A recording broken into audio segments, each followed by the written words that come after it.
This is Renelle, and welcome to Quality Hang with Rod Brooks and friends. And here he is now, your host, my main man, Rod Brooks. Thank you very much, Renelle. I am Rod Brooks, and welcome everyone to Quality Hang. And as always, I'm joined on this broadcasting adventure by my friend, your friend, my partner in crime, the co-host of Quality Hang. He is Marcus Osborne. What up, dog? How you doing? What's up, man? It's good to be at the party. Super Bowl Monday, as I call it, which at some point it will become a national holiday, like New Year's Day. Everybody was out partying, getting toe up. You need to have that. Don't nobody come to work today after the Super Bowl.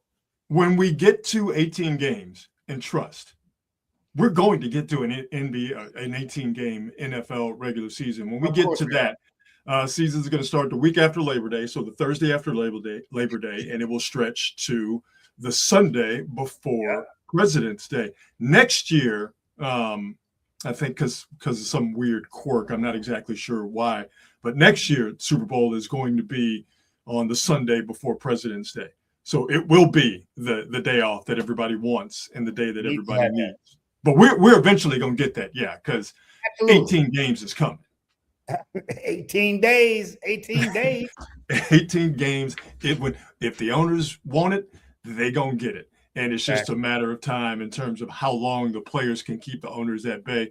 But you ain't stopping them dudes from getting an 18th game. Now, what's going to happen is you're going to get 2 preseason games instead of 3 preseason games, which I don't know anybody who's not for that. But most players, they don't want an 18-game season. But what they have, the owners really ever listened to what the players want and desire? Nope. I think we've had this conversation, and I think that they would have to expand the rosters. Yeah. Oh, yeah. Trade-off. And give people more jobs. The NFL could afford it. It's not like they're broke. No. I really do think if the players really have the strength to fight, or the desire, I should say, to fight, they should tie in having the surfaces be all grass, even in dome stadiums. Yes. Or they should fight for more health care. Like, if you want this 18th game, you got to give me something for it. And I think, to me, the big important fights for the players is not necessarily money, although money is always going to be important, is to get those fields to be all grass, or to get a little bit something extra as far as health care is concerned. You got to put up some fight to get that 18th game, which is going to be an eventuality. The thing with the players is, unfortunately, they don't think about things like healthcare until after they're out of the league, and so you don't have it. Exactly. Like, you're not going to be in this league forever. Most of y'all are not going to play 5 years. You're going to be out of the league. You'll have no healthcare. You won't have the salaries. At the very least, you need to fight for the healthcare, particularly in a sport like football. Absolutely. No doubt about that. Let's go ahead and get this party started in earnest. But before we start, as always, we thank our presenting sponsor, the fine folks at Hot Monk Taverns. 3 locations to choose from: Sonoma, Sebastopol, and in Novato. And at all 3 locations, they all do the same fantastic things. Great food from a wildly diverse menu, a craft beer selection that is out of this world, and entertainment, whatever you're looking for, they've got it at all 3 Hot Monk locations. Whether it's a touring act from around the country stopping by one of the locations to see and be seen. For me, it's the local acts. It's a great place. All 3 Hot Monks are a great place for local acts to get themselves out there to be known. So to see what they have coming up at Hot Monk as far as entertainment is concerned, follow them on all the socials. Check them out online at hotmonk.com. But the best way to experience Hot Monk is to actually experience Hot Monk. Stop by, have a burger, have a beer, get yourself entertained at one of their 3 locations: Sonoma, Sebastopol, or in Novato. Let's get into the Super Bowl. I think, Marcus, just by virtue of when we broadcast, we are going to have the last word on the Super Bowl. And the last word to me when describing the Seahawks and what they did yesterday to the Patriots, beating them 29-13. The word I think of is dominance, and it was just flat out Seahawks dominance yesterday in the Super Bowl. It wasn't really that close. And it wasn't really that close. And it's funny watching it, it just had this feeling like I've seen this before. It's the exact same thing the Seahawks did to the Niners in Week 18 and what they did to them to eventually finish them off in the divisional round.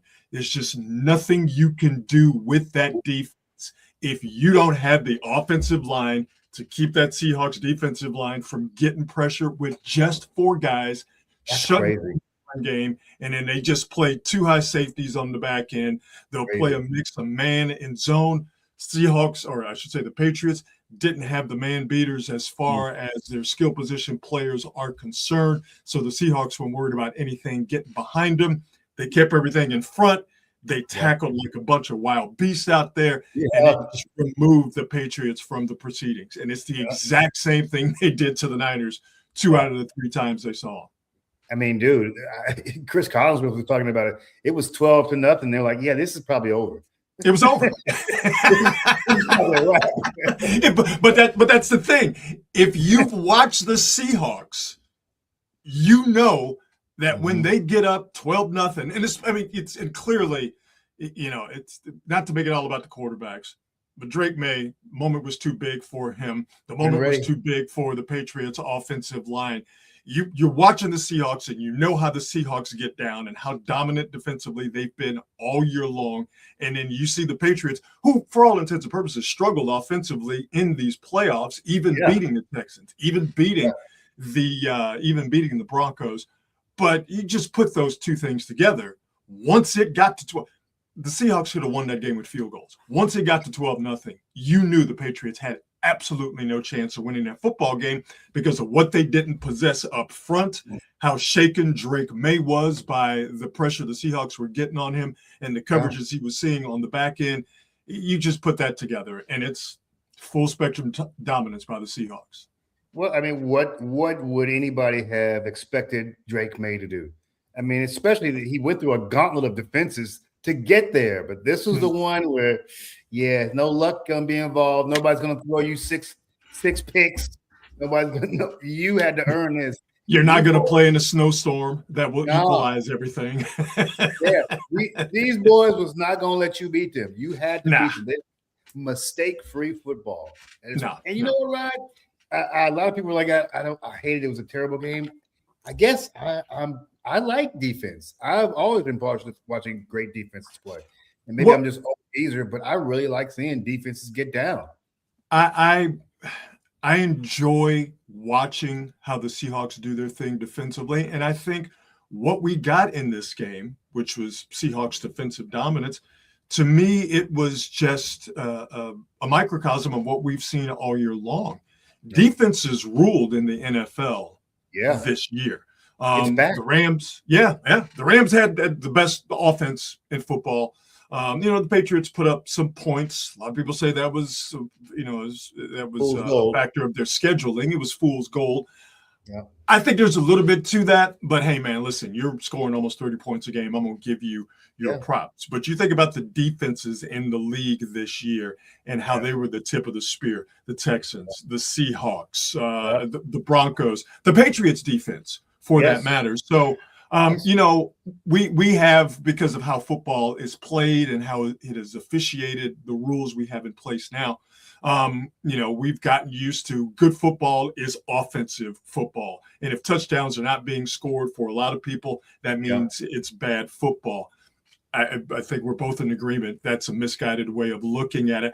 I don't necessarily want to watch that all the time, but I think it was just, again, emblematic of defenses sort of ruling in the NFL right now. And if you love football, and that means you love offense and defense, and maybe even got a little love for special teams. If you love football, unless you're a Patriots fan or a Niners fan or a Rams fan, you have to love what Seattle brings defensively.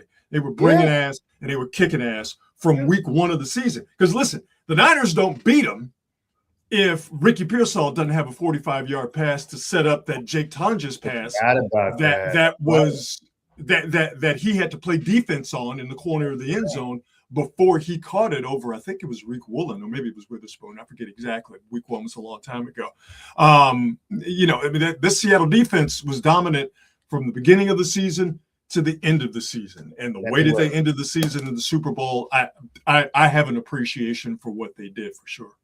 I mean, dude, it was good old-fashioned 80s, 90s football where they ran the ball and they dominated on defense and they got efficiency from the quarterback. It was like watching the New York Giants in 1986.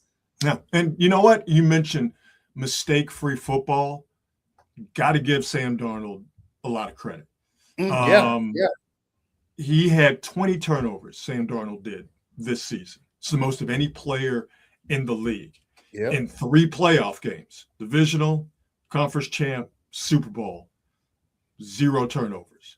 Now, led by the defense, led by the run game, Jackson Smith and Jigba had himself a fantastic season, had a fantastic postseason until getting that ankle injury and what seemed to be a slight concussion, if there is such a thing as a slight concussion, in the game yesterday.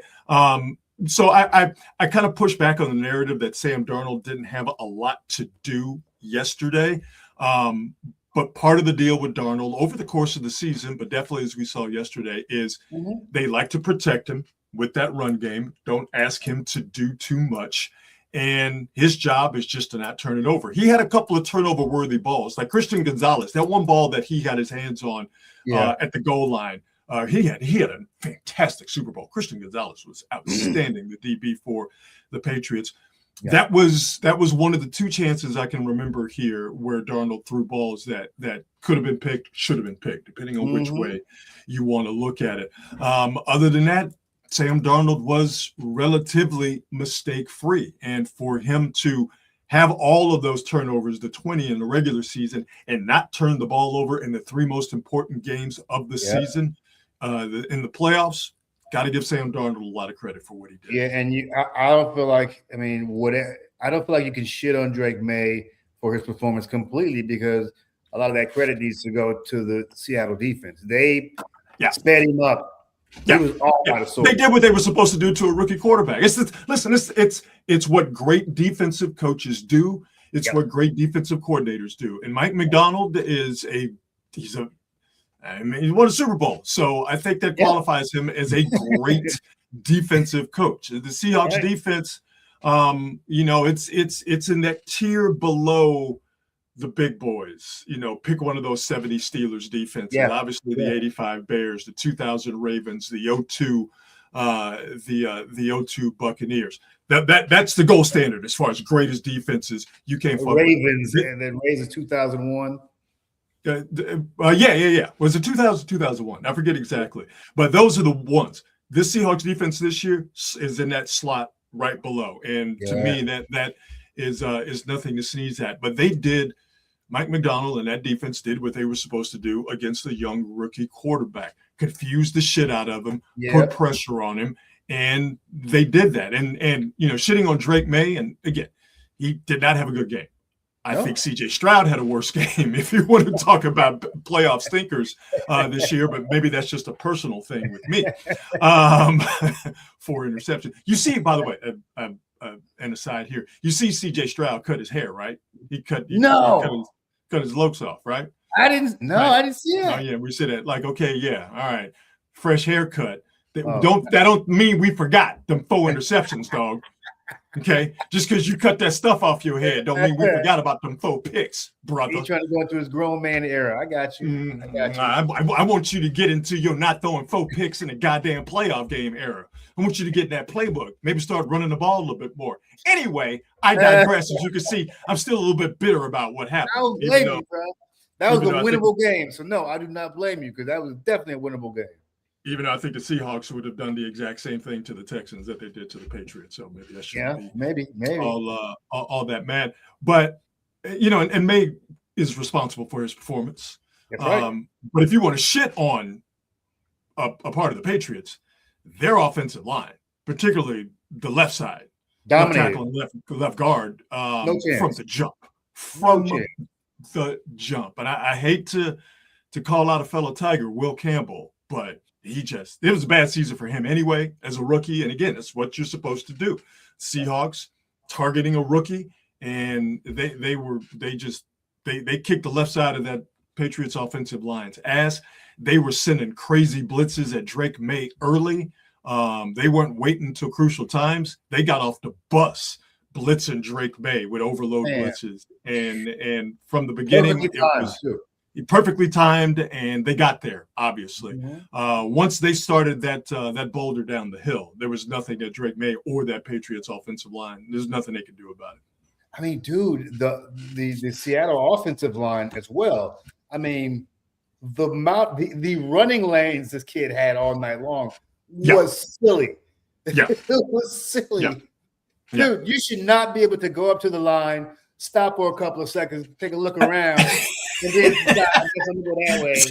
There was a couple of times he was slow playing it. It was crazy. Like, Kenneth Walker, what was it? Does anybody else see what's happening here? What was it, 135 yards? I know it was definitely 5 yards per carry. So, yeah, spot on with what the Seahawks were able to do. Again, against a very good Patriots defensive front. Yep. There's no doubt about that. So, if you're a Niner fan or you're a Rams fan, you're not particularly happy with the outcome. But if you could put fandom aside for a second, you got to give it up to the Seahawks. They did what they were supposed to do. They did what they were capable of, and they did it in dominating fashion, particularly on the defensive side of the football. So good job by those guys. Yeah, a really impressive. I mean, it was literally no doubt about it. This game is over after the second quarter. All right, we see where this is going, right? We all watch this game. This is pretty much a wrap. They could do absolutely nothing. And May was almost 75% completion percentage in the regular season. Yeah, he was barely 50. It's crazy. Yeah, he had no time to throw, and he basically had no one to throw to, and he had no run game to lean on, and he was just the coverages were just befuddling him. He was seeing ghosts, that line that we learned from now Super Bowl champion Sam Darnold when he was playing the Patriots, but he was a member of the Jets. And going back and looking, I just watched a little bit of the game in a replay today. There were some guys who were open, but May was just holding the ball too long. He was kind of waiting for them to get open instead of throwing them open. But that's because he had been, he was under pressure from the beginning of the game. And it's funny watching how the Seahawks, they would speed him up and then they would slow him down. So he didn't know what to do. There was sometimes he was just like, he got the ball out and it was too quick. It was too frazzled. There was other times he would hit the top of his drop and then he would just stand there. He didn't know if it was coming or going, but he knew that he was uncomfortable and he just had absolutely no chance. Yeah, this is one of the reasons I was like, I kept hearing people say, well, what kind of adjustments can they make, et cetera? Well, you can't make any adjustments when your quarterback can't even think straight, can't even give himself time to make passes, to make throws, to hit open guys. There are no adjustments you can make. The adjustment has to come from the guy throwing the ball, and he just couldn't deal. And there's no adjustment for getting your ass kicked up front. there's no adjustment for the left side of your offensive line just being. You're playing 3-on-4. They were getting pressure with just 4 guys for the overwhelming majority of that game, with the exception of those blitzes that they sent. So, yeah, man, it was over in the second quarter, which meant everybody was basically like, all right, let's see what this halftime show is going to be about. That's pretty much what it was. I tell you what, I wish I would have paid better attention in Spanish class so I could have a better understanding as to what was being said or what was being sung by Bad Bunny. But language barrier didn't matter, because what you didn't understand being said to you, your eyes could tell you exactly what was happening on that field during the Super Bowl halftime show. And boy, let me tell you, my eyes were entertained because it's a good looking people there. You got Jessica Alba, Cardi B, some other folks, and then Lord have mercy. Let me turn this down before YouTube flags us for copyright violations. We can't play a lot of music, but Lord have mercy. You ain't got to understand Spanish. Listen, man, to like that stuff right there. I have spent many an hour watching me some Telemundo and not knowing not a damn word. Not a damn word. Not a word. And I'm sorry. them cats watching that other thing that was supposed to be the alternative, they lied. They was all tuned into this too.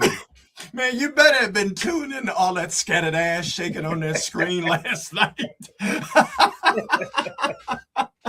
Boom! I don't want to see that. Jeez. I'm going to watch a 57-year-old wannabe cowboy rapper. Get out of here. Let me tell you something, Mr. Bad Bunny.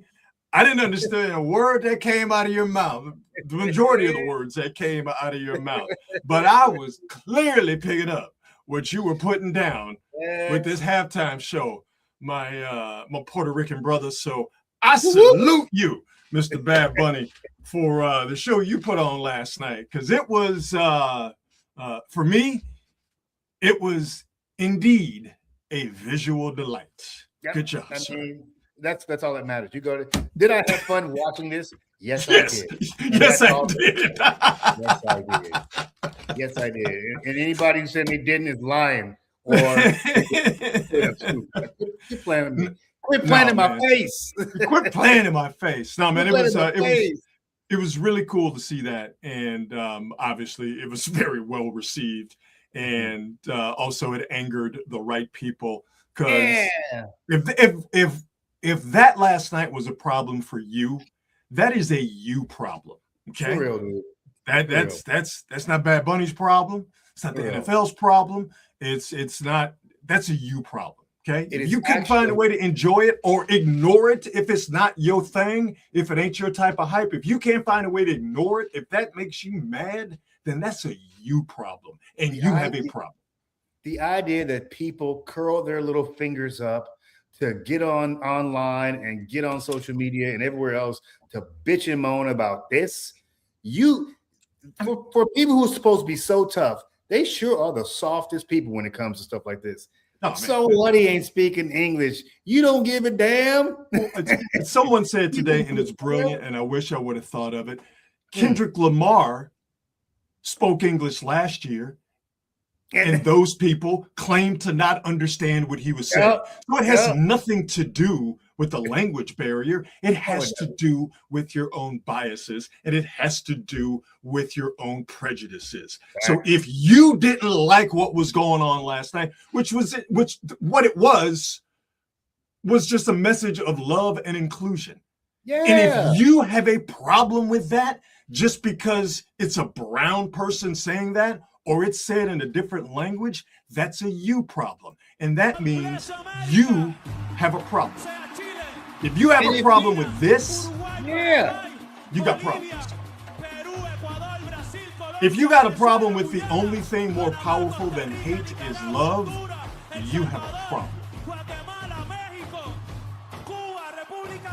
If you have a problem with him naming all of the countries in the Americas, that's a you problem. Yeah, there we go, baby. Yeah, I'm like, don't y'all have better things to whine about? No. Don't you have better? Golly, man. It's 10 minutes of your life. You're fine. You are completely fine. No, that's the problem is they're not fine. They're terrible people. There is obviously an outrage economy. And that beast, and it is a beast.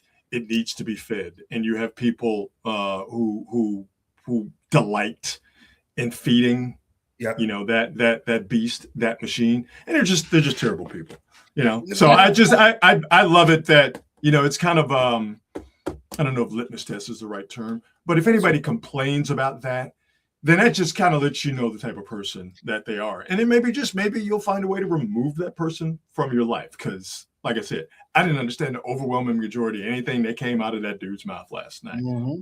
but it was pretty damn cool what he did. And like I said, ultimately, it was just a message of love and inclusion. Who's got a problem with that? Yeah. I mean, my girls, my daughters are actually very big money, Bad Bunny fans. So I knew. I mean, they went to see this dude at concert a couple of years ago. He was playing Satan, literally the most popular recording artist in the world the last 4 years.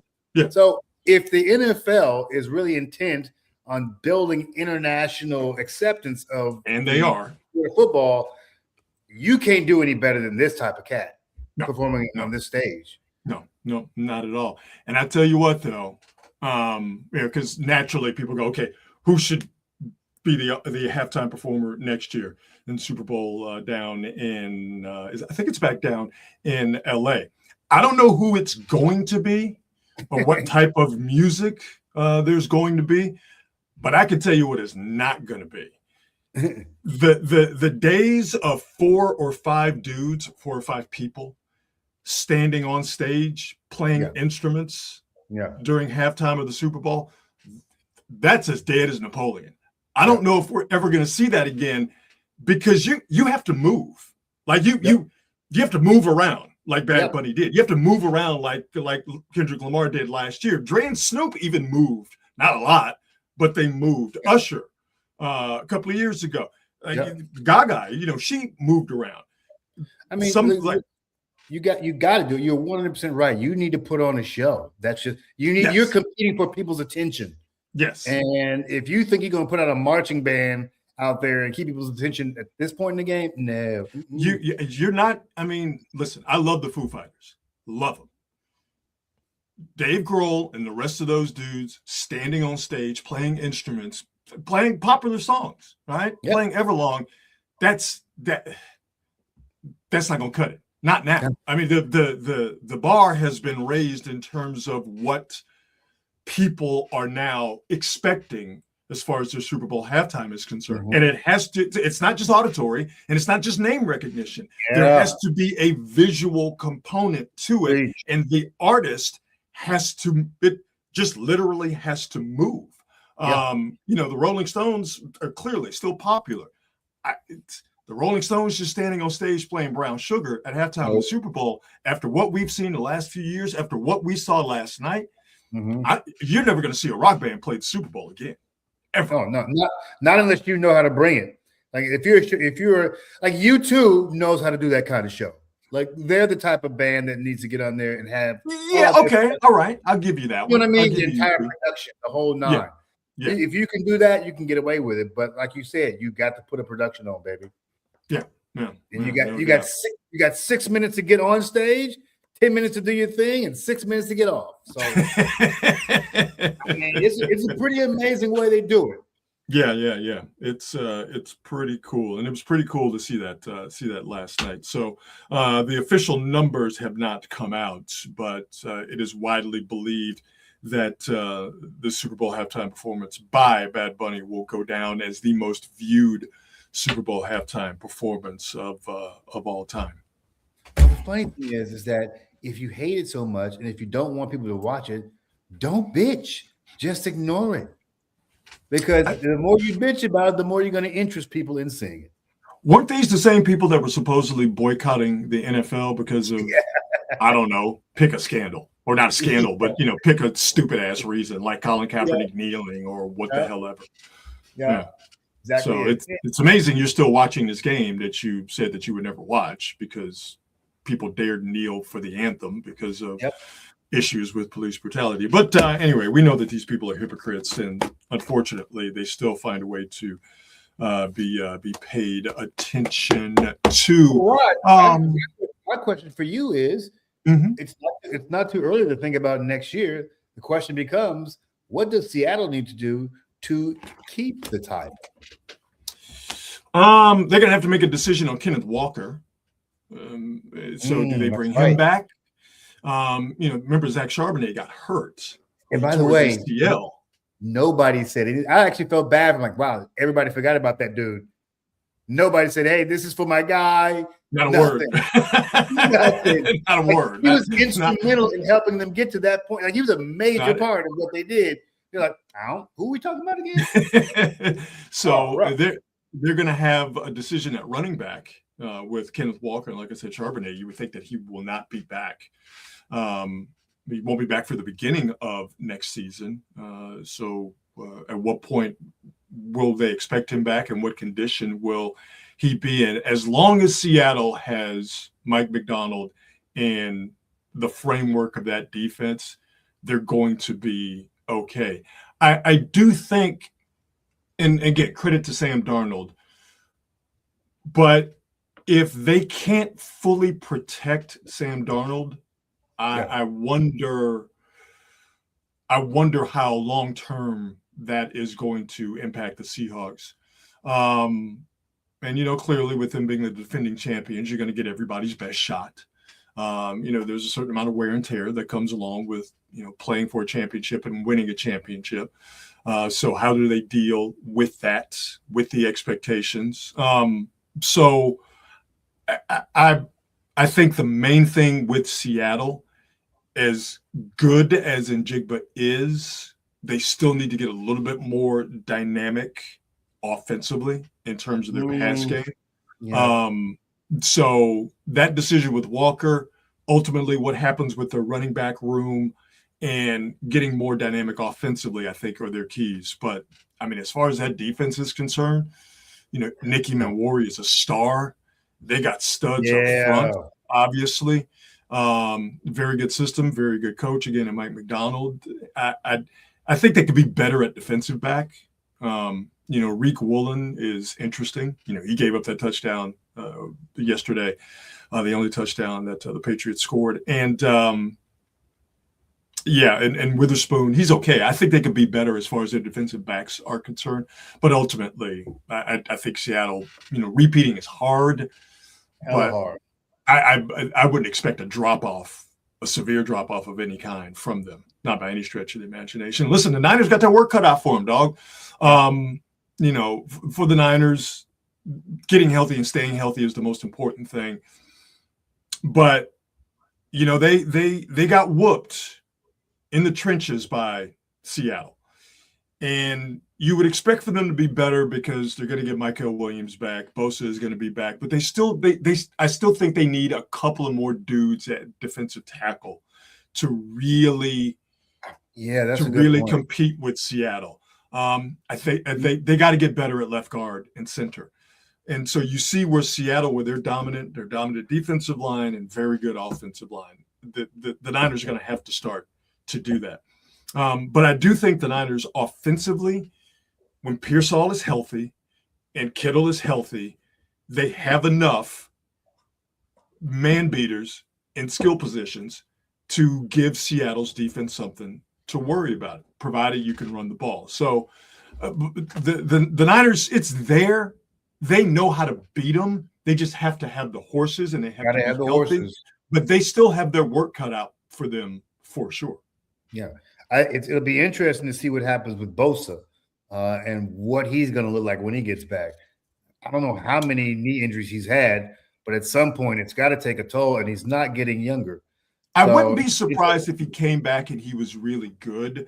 The problem is that now you're starting to talk about third contracts, and you're starting to talk about age. Yeah. Is how much longer does he have to play at a potential Pro Bowl or possible All-Pro level? I just think the way the guy trains, and I just think the type of football player he is, he's going to come back and he's still going to be good. The problem is how good and how long is he going to be an upper echelon player?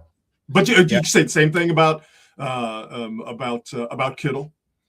Oh, yeah. Fred Warner to a lesser degree, but you're still talking about guys. That much, though, right?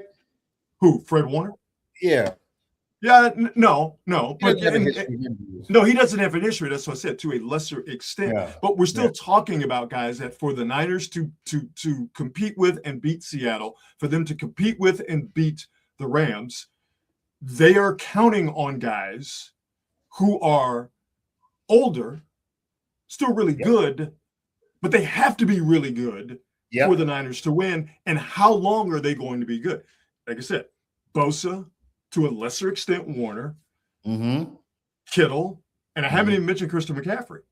So that's the trick, is that they have these really good players, but they're older.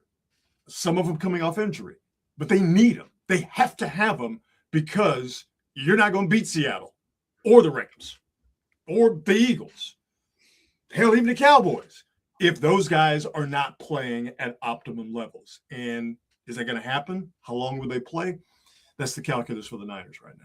Yeah, I mean, I don't know what the Rams should do to improve, because I don't think they can be much better talent-wise. I keep saying the Rams, their stuff is always, to me, up here. Mm-hmm. There's always something going on up here with that team, with the group psyche of the team. I just don't trust them. I think talent-wise, they're as good as anybody in the league, but there's just something missing, dude. And I cannot put my finger on it. Let's transition to a little basketball conversation. We will start with your Golden State Warriors. Warriors taking on the Memphis Grizzlies, 77-67 with about 7 and change left to go in the third quarter. No Steph Curry tonight. This is now the 4th game he will have missed due to a sore knee, runner's knee. The Warriors, understandably, taking a very cautious approach. And this runner's knee situation for Steph is going to cause him to miss the All-Star game, which is played this weekend down in L.A. It's the bummer just from a standpoint of Steph was voted in. Obviously, Steph in the All-Star game, you want to see it. Makes perfect sense for him not to play.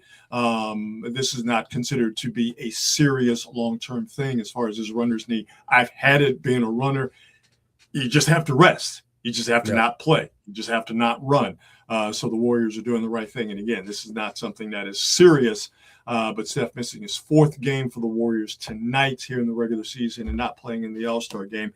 That's the situation for the Warriors right now, as they are sitting record-wise at are they 23-21? I believe they are 28-25. Pardon me, the Warriors. As we get to the All-Star break, the Warriors are 28-25, and Steph again out tonight and through the All-Star break. No firepower at all. I'm looking at this is Draymond Green is your leading scorer along with Pat Spencer. So that tells you everything you need to know. This is just not a team that can score, man. And you could be a really good defensive team, but not being able to score is doing nothing for you. Moses not getting you 25 points every night. Yeah, this is just the current plate of the Warriors. Right now it's tread water. Wait for Steph to come back after the All-Star break and hope that this rest fixes the runner's knee, the sore knee, and you have no other issues that will keep Steph out for the season, because you desperately need those 28 points per game from Steph. And obviously his gravity, getting open shots for other guys because of all the attention paid to Steph. And the Porzingis thing is going to be interesting. We talked about it last week. Yeah. You see the vision. Or at least I see the vision of what a healthy Porzingis can do for the Warriors and what he can provide for the Warriors. So right now, they're just trying to maintain and not get killed. And what is this thing that Porzingis has? I don't want to make a light of it, but the acronym is POTS. Yes. I don't know what those letters stand for, but it's some interesting illness where like he can't stand up quickly. Like I'm trying not to be snarky about it, because we're talking about a guy's healthier. But it's some weird disease or I should call it a disease. It's some weird ailment that just causes him to not be able to do normal things, like get out of bed quickly or shit like that. So, not like vertigo, right?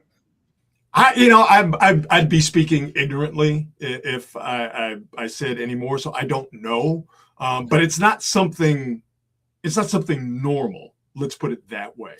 But if that's cleared up and it's not an issue and he doesn't get hurt, Porzingis with a healthy Steph, and what we've seen from this Warrior team without Steph and with the Kuminga situation being what it was, and then losing Jimmy Butler, clearly undermanned definitely from a scoring standpoint. But there's no back down. There's no give up in this Warrior crew. And I think that can take you some places if you get Steph, when you get Steph back, if you can have Porzingis play the majority of the games here down the stretch. So I said this last week, I still believe it to be this way. With a healthy Steph and a healthy Porzingis, I still think they're a play-in team, but there's no shame in that. Because I think if things go right for the Warriors, they can be that proverbial team you don't want to play in, a desperate play-in type situation. Yeah, I think that's where they would have to make their mark. They are a team with Steph Curry. If you get into a 7-game series, you're probably going to give yourself a shot, and say what you want about Steve Kerr, but the dude knows how to win series. So if you get in there, you give yourself a shot. I don't think it's going to be a great shot, but you probably won't embarrass yourself. Oh, Here it is, Rob. He's got a postural orthostatic something or other, POTS, but it's a blood circulation disorder that can cause dizziness, rapid heart rate, nausea, fatigue, and other symptoms when standing or exerting yourself. Yeah. Which is, what does a basketball player do?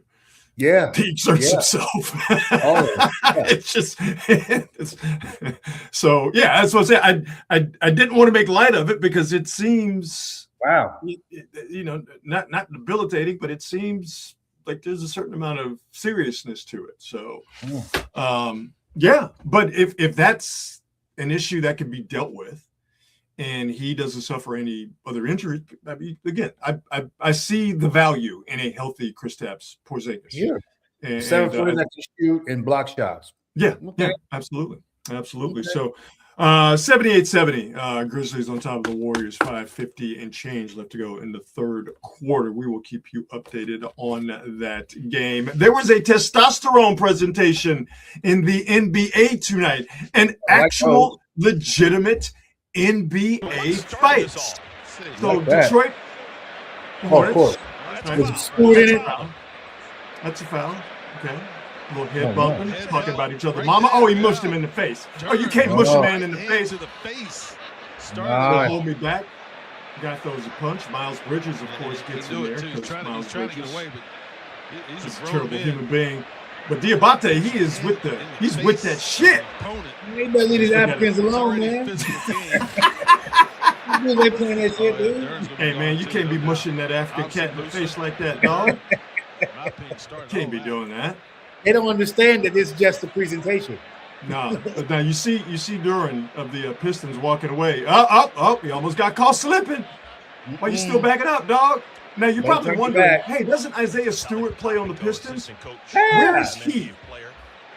Beef Stew. Like if there's a fight with the Pistons, I assume it's him. Beef Stew incoming. 3, 2, 1. Right there in the blue shirt. Here we go. He is with the shits. And Miles Bridges is like, I don't want no parts of Isaiah Stewart. Here we go. now it's legit. Get him off me, somebody.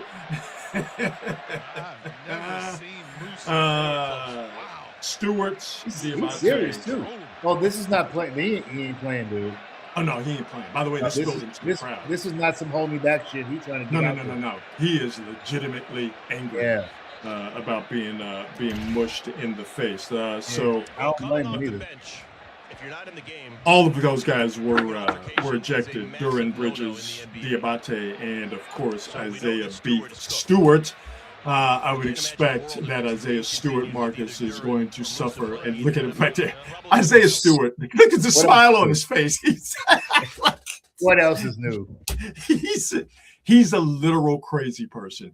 And because he came off the bench, it's a big no-no in the NBA. Can't come off the bench because of the malice in the palace. Isaiah Stewart is looking at a long suspension, but he don't care. Look at his face.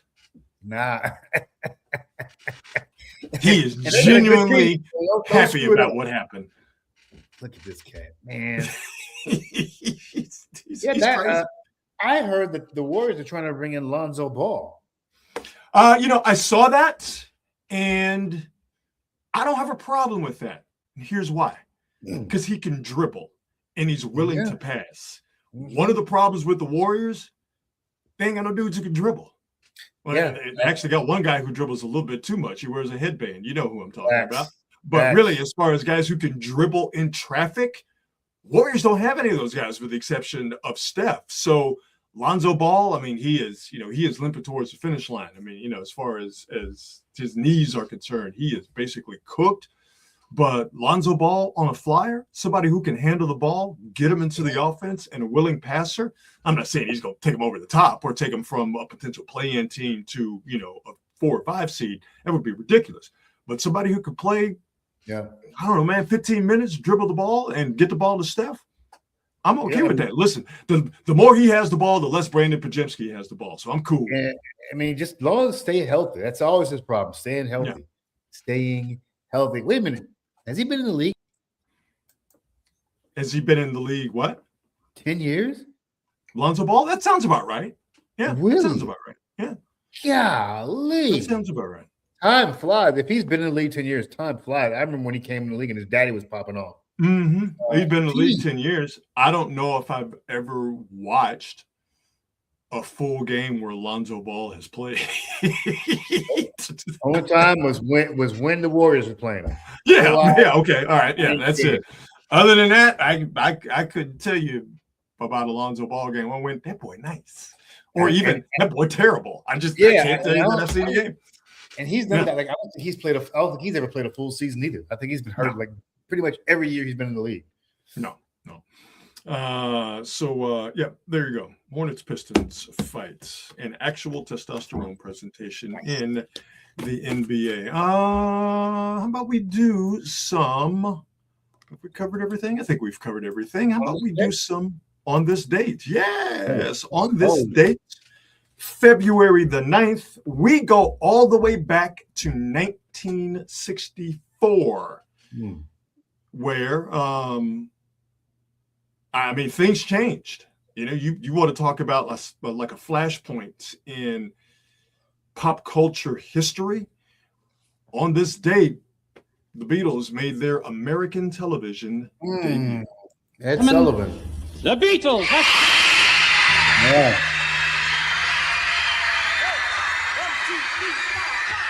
Close your eyes and I'll kiss you. Tomorrow I'll miss you. Remember, I'll always do. That's all we can play, or we'll get flagged by YouTube. Yes, the Fab Four, the Beatles, on this date, February 9th, 1964, made their American television debut. Over 73 million people watched the Beatles on Ed Sullivan. Just to give some context. It's crazy. Super Bowl ratings, probably going to be 110, 115 million people in the United States watch the Super Bowl in 2026. In 1964, 73 million people watched four dudes from Liverpool, England. Every television in the country, every single one, was watching the Beatles on this date in 1964. My pops always tells me stories about the Beatles. Man, he describes it as big as Michael Jackson, maybe bigger. Those guys were. He said it was just absolutely insane when he was probably like, what was pops like 15, 16 or something like that when they were up. Yeah. I am not a Beatles fan. They just don't do anything for me. All that being said, it's impossible to not understand their cultural impact still to this day. Yeah, to this day. That what we weren't there, but what we as a nation saw in 1964 on this date still resonates to this day from those four guys. And they haven't put out new music since 1969. Insane. It's insane. Like they still have albums that chart. Yeah. Years later, albums today. It's wild. Crazy. Absolutely wild. And it all started, but it kicked off in this country. Beatles made their American television debut on the Ed Sullivan Show on this date in 1964. for on. Yes. I think about the groups like the Beatles and even like Elvis. They had to win strictly on people liking their music. Mm-hmm. They couldn't do the PR stuff. You couldn't do videos and all that shit. You had to get people to like your music and to get up off the couch, go to the record store and buy it. Buy it. Which is insane to me when you talk about people selling 150, 200 million records. People literally go out and bought it. You know, and that's the thing, and it kind of goes to our earlier conversation about Bad Bunny and the Super Bowl halftime show, is, you know, now today music is disposable and I think impersonal. Mm-hmm. But you have artists like Bad Bunny, like Kendrick, Taylor Swift, Gaga. Yeah, I'm sure I'm missing some more. Beyonce, where it's personal. But for the most part, it's you know, music is almost like transactional in nature. Like you put it out there, I can access it, but there's no ownership of it. Yep. With the Beatles, with Michael Jackson, with Led Zeppelin, and James Brown, and Parliament Funkadelic, and there was it was personal because, like you said, you heard it and you liked it. And you wanted to make sure that you could hear it anytime you wanted to. So you had to make a trip to go to it, purchase it, to have it as yours. And I think that personal nature of between artist and fan, artist and consumer, you just don't have that in mass like you did. You know, now obviously back in 1964 when the Beatles hit on Ed Sullivan, or just, you know, 20, 25 years ago. I mean, you know, now it's just kind of like, it's just music. It's just kind of like, it's there. People talk about Drake and the numbers he has, the number of hits he has on the Billboard charts, number of albums he's had. And so I'm like, dude, you could listen, I'm not taking nothing away from Drake and his numbers, but Michael Jackson was selling on average 1 million copies of Thriller every week. Literally people going to the store and paying for it, not getting it free on Spotify. People were buying multiple copies of it. Yes. People were buying multiple copies of the same album. Yes. It's facts. Like, I don't want to take nothing from your boy, but what this dude was doing was something completely different. Sorry. Totally different. You're getting people to part with their money. Did you see that other trailer for the Michael Jackson movie? The newest one? Yeah. And you know, supposedly it's going to be a 2-part movie. I didn't know that. What? Yeah, the plan is, and it's going to make money, but if it hits a certain threshold as far as tickets sold or amount of money made, that they're going to go ahead and kickstart the second part of the Michael Jackson story that his estate wants to tell. And I say his estate wants to tell because it's in the estate's best interest to not talk about some of the other stuff that Michael Jackson, unfortunately, is known for. But I saw that second trailer and I'm like, I'm in. Yeah, I'm gonna go watch I'm it. 100% in. I'm definitely there. The guy they have playing Joe Jackson, the patriarch of the Jackson family. Coleman Domingo, baby. Say, man, he looked just like Joe Jackson. I saw him in that trailer, and I got my shit together because I didn't want to catch a whooping by the hands of the guy who's playing Joe Jackson. That's how much he looked like Joe Jackson. Yes, I'm not trying to catch none of them ass whoopings. On this date in 1979, the Camp Classic Warriors was released in theaters, which is where, of course, we get Warriors come out. I wish I had some beer bottles so I could clink them together, but I don't. But I don't even need to do that. You can hear it in your head. Clink, clink, clink. Warriors come out to play. For those of you who don't know, that's where that came from. The movie The Warriors, which was released in theaters on this date, February the 9th. What year is that? 1979. I was 78. All right, cool. 79. 1979. 79. On this date in 1992, Magic Johnson came out of retirement Listen, in the All-Star game. Then he came back later on against the Warriors. Yes.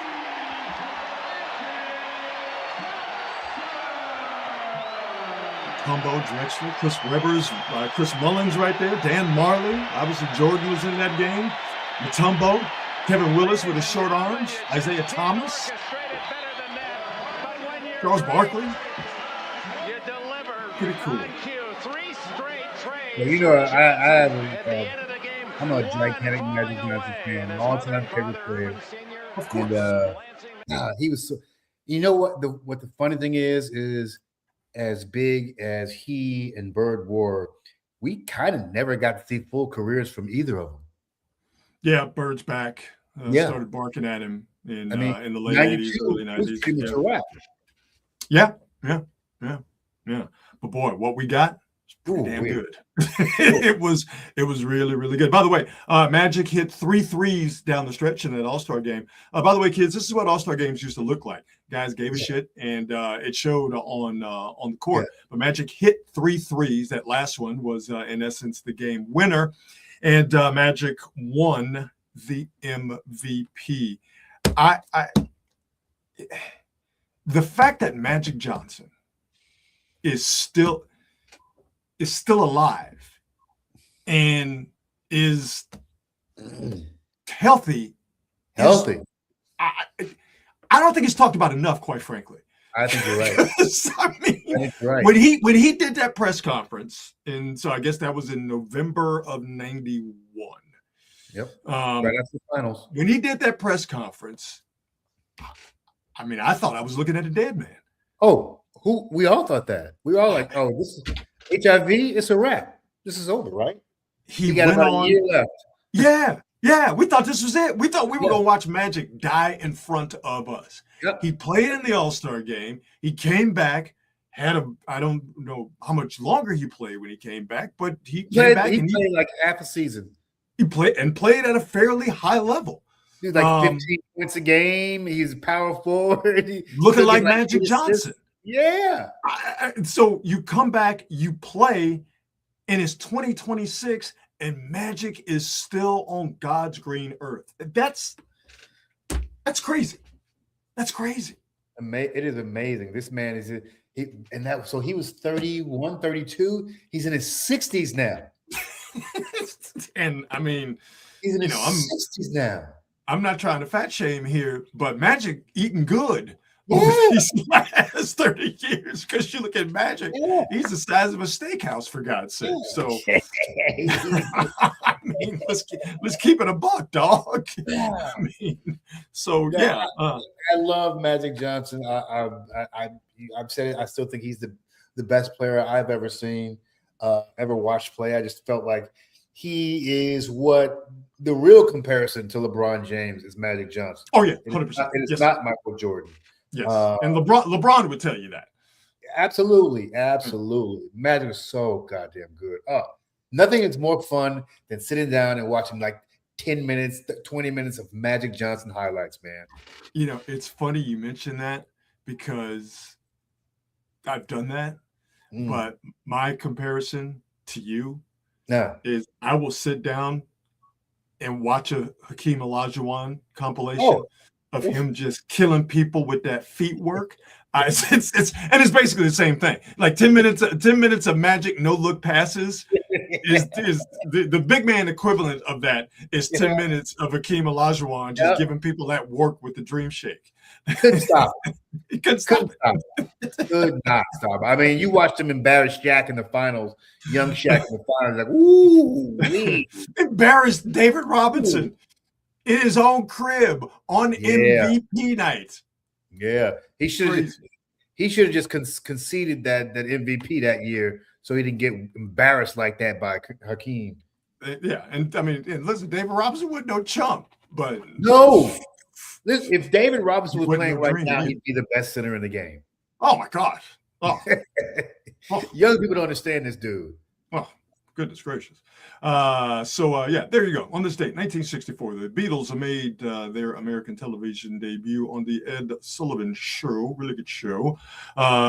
Camp movie classic The Warriors was released on this date in 1979, and on this date in 1992, Magic came out of retirement to play in the All-Star game, hit 3 threes down the stretch, and won the MVP. We always wrap up Quality Hang with the best thing that I have seen today.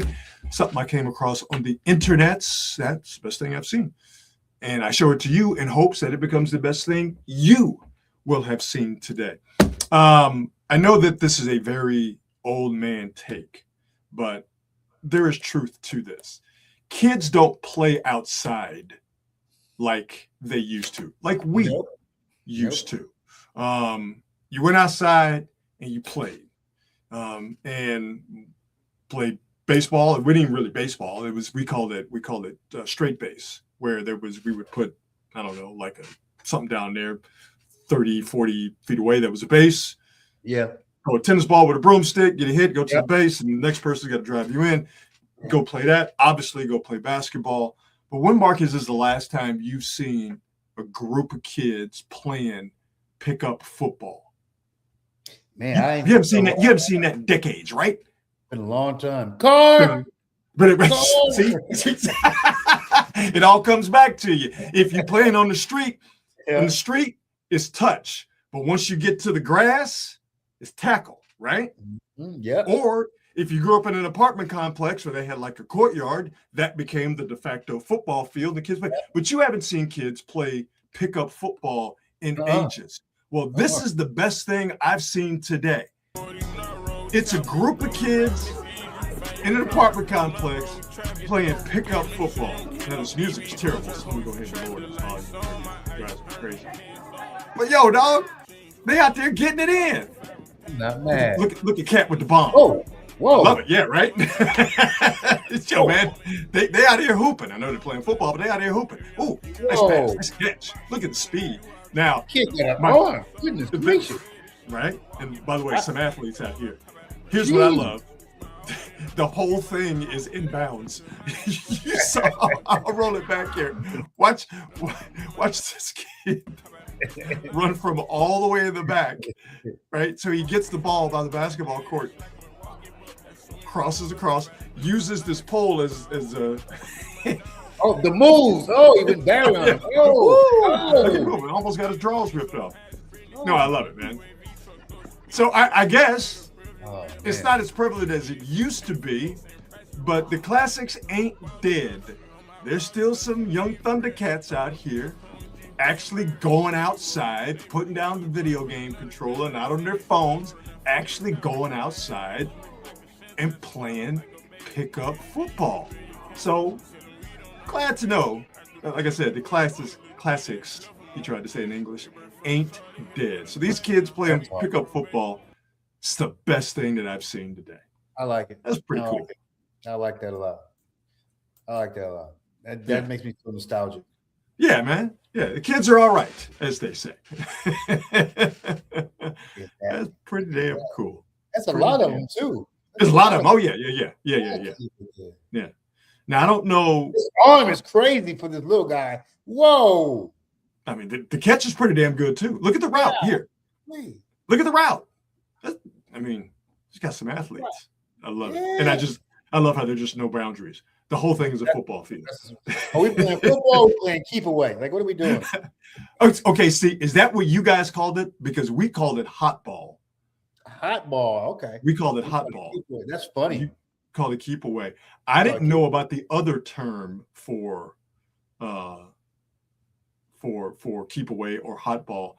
I didn't know about that other term until I moved out here to the Bay Area. And I moved out here, I was 25 going on 26. I didn't know that they called it smear the can't say it.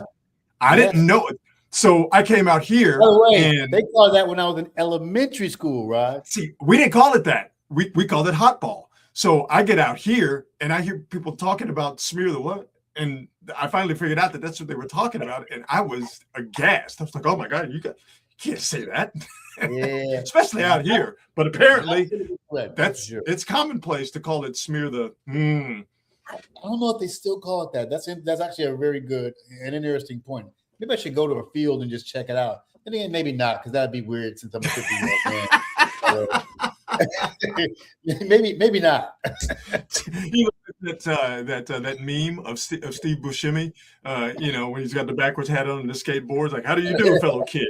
You just don't want to pull up to a park and say, hey, youngins, what y'all call this game? That would look a little weird. So, yeah. Never mind. Then I was going to say, well, maybe I should just sit in the car and watch. So, like, no. Because listen, man, hey, brother, I got your back, and I'll vouch for you. But that might be one of those situations where it's just the optics aren't good.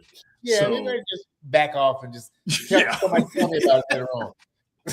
I don't know how we're going to find an answer to this question, but I do know the ways that you've put forth for us on this fact-finding mission. Yeah. Nowadays with lists and all that kind of stuff, I just don't think we should go that direction. So I don't want to end up on one. That's for sure. No, you don't want to end up. This is completely different story as we wrap this show up. But I saw on Twitter earlier today that some congressman is saying that that there is evidence of, like, the United States has aliens in like a secret bunker somewhere in the United States. And all I could think is the stuff in those files, and y'all know what files I'm talking about. The stuff in those files must be so fucking ghastly that you got congressmen talking about, we got aliens, y'all. Like, the United States government, they have been hiding proof of extraterrestrial life from you, and we have them, and we'll show them to you. Just don't ask about the files, because that's so funny. That's the only reason you're bringing that shit up, because them files must be a motherfucker, boy. They must be gross. And naming all the right or wrong people, depending on which way you want to look at it. So, have mercy. There you go. Warriors down 108-97 to the Memphis Grizzlies. Still got a little time to win it. 7 minutes to 22 seconds. I tell you what, why don't we end this show so we can all enjoy a Warriors comeback or another loss without Steph Curry. Before we get out of here, we thank, as we always do, our presenting sponsor, the fine folks at Hot Monk Taverns. 3 locations to choose from: Sonoma, Sebastopol, and in Novato. Check them out online at hotmonk.com. I don't know why my voice just broke there. Definitely follow them on all of the socials, but get familiar with Hot Monk by stopping by one of their 3 locations for a bite to eat, for a nice pint, or some live entertainment in Sonoma, Sebastopol, or in Novato. All right, my brother. How about we do this again on Thursday? What do you say? Let's do it, baby. Okay. To the quality hangers in the chat, we see you. We thank you. We love that you guys have crafted a community. And no, I'm not in the e-files. Yeah. Not in the what files? No. Like, no, I am not in the e-files. No. We good here. Trust me. Yeah. We good here. So thanks to all the quality hangers in the chat. We'll see you folks on Thursday. And as always, be good and be good at it. We'll see you.